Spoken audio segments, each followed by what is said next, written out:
Amigos e amigas do canal Liturgia, Fé e Vida, saudação em Cristo, crucificado, ressuscitado.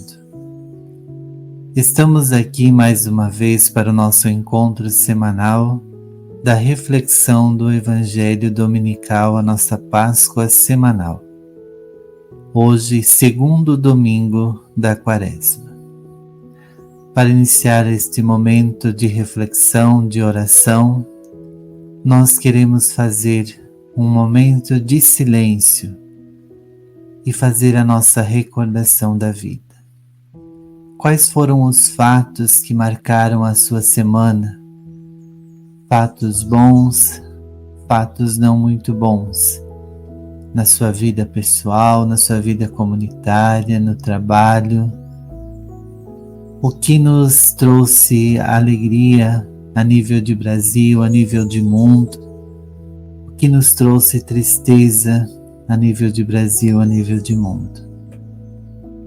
Trazemos presente tudo isso para que possamos, nesta nova semana que vem, encontrar-nos com a transfiguração do Senhor na nossa própria transfiguração.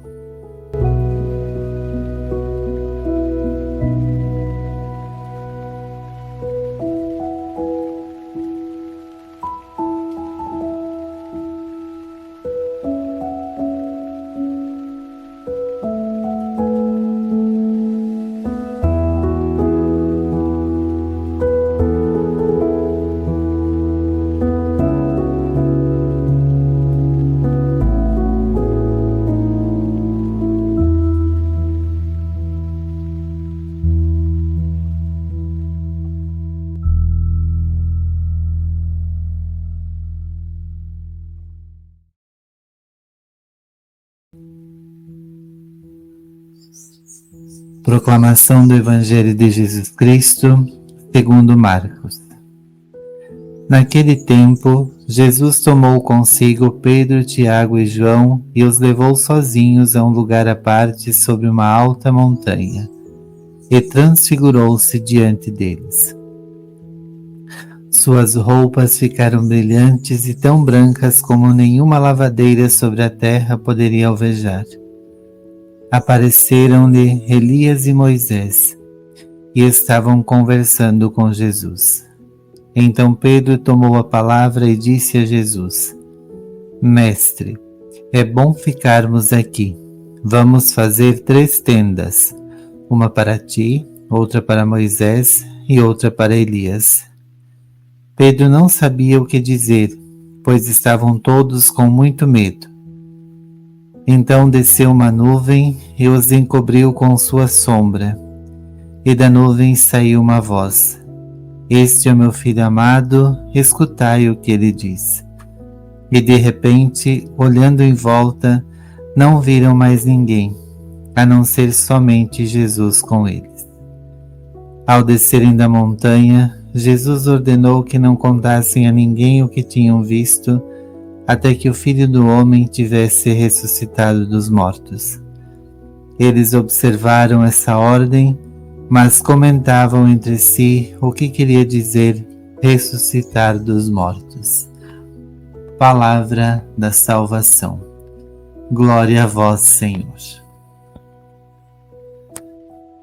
Amigos e amigas, esta catequese de Marcos nos leva a entender a dimensão profunda da nossa fé e da presença de Jesus como Filho amado de Deus, que tem uma missão: tornar o amor de Deus possível e conhecido neste mundo.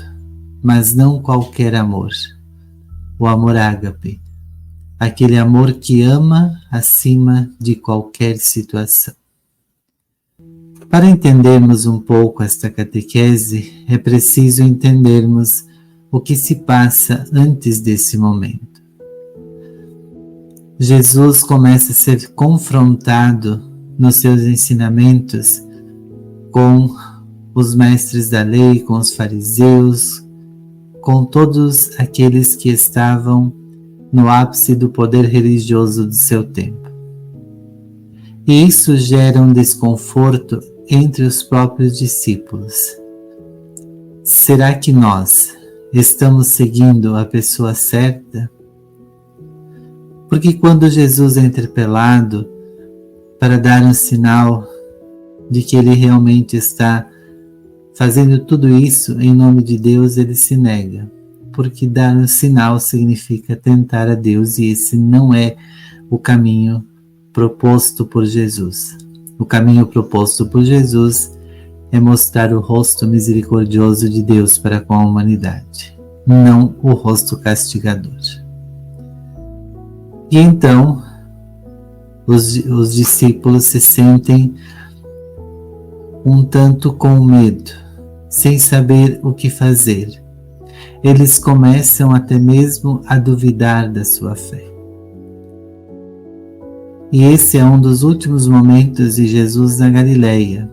Logo depois, ele parte para Jerusalém. Porém, Jesus toma Pedro, Tiago e João e leva-os a uma montanha para apresentar-lhes, de fato, aquilo que é a missão de Jesus nesta terra.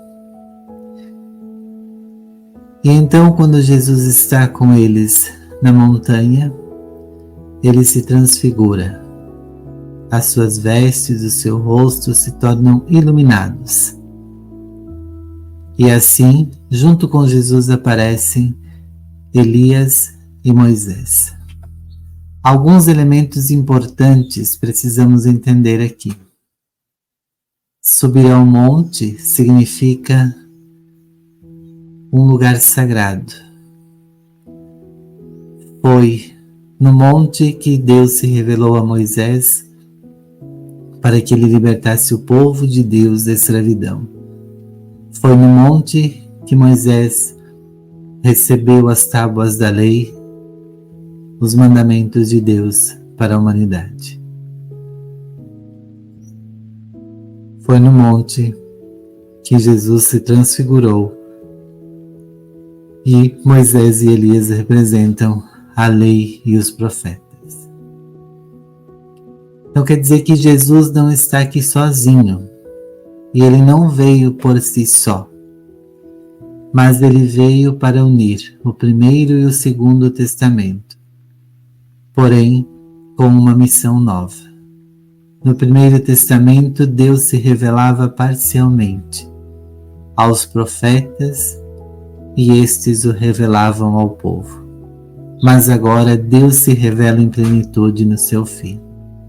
Tanto que antes deles descerem da montanha, uma nuvem os cobriu com a sua sombra, e desta nuvem saiu a voz: "Este é o meu Filho amado, escutai o que ele diz." É Deus apresentando Jesus como Filho amado. E quando isso acontece, os discípulos têm medo. Estes são os dois elementos. A presença de Deus sempre se deu através de uma nuvem. Ocultado em uma nuvem, o rosto de Deus até então não se tinha revelado, se revelou em Jesus. E também o medo. O ser humano, quando confrontado com algumas situações, ele sente medo. Mas o medo é uma proposta de mudança em nossa vida.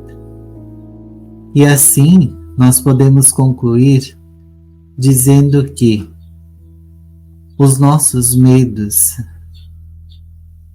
também nos fazem perceber que precisamos subir com Jesus para a montanha e transfigurar a nossa vida. Conversar com Jesus. Sentir a presença de Jesus. Muitas situações do nosso dia a dia nos levam a ter medo, a ter dúvida se Deus existe ou não, se Deus está nos ajudando ou não. Às vezes fizemos tantas preces, pedimos Deus nos ajude em tal situação e parece que isso não vem. E então nos revoltamos contra Deus. Mas é preciso subir a montanha, entender que o projeto de Deus em nossa vida é um projeto diferente do nosso. E Ele nunca nos abandona.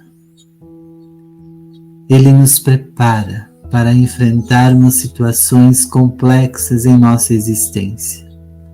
E às vezes nós não nos damos conta disso. Só quando sentirmos esta transfiguração acontecendo é que nós vamos conseguir compreender o projeto de Deus em nossa vida. Por isso, amados e amadas, amigos, amigas, nesta semana, vamos pensar e refletir qual é a proposta de Deus para a nossa vida. De que situações nós precisamos nos transfigurar, mudar de atitude. Que esta quaresma nos ajude a enfrentarmos os nossos medos e deles fazermos sinais de transfiguração, de mudança. Um abraço fraterno a todos e todas, com a presença amorosa, carinhosa de Deus Pai e Mãe, no mundo de hoje, no nosso mundo, na nossa vida. Amém.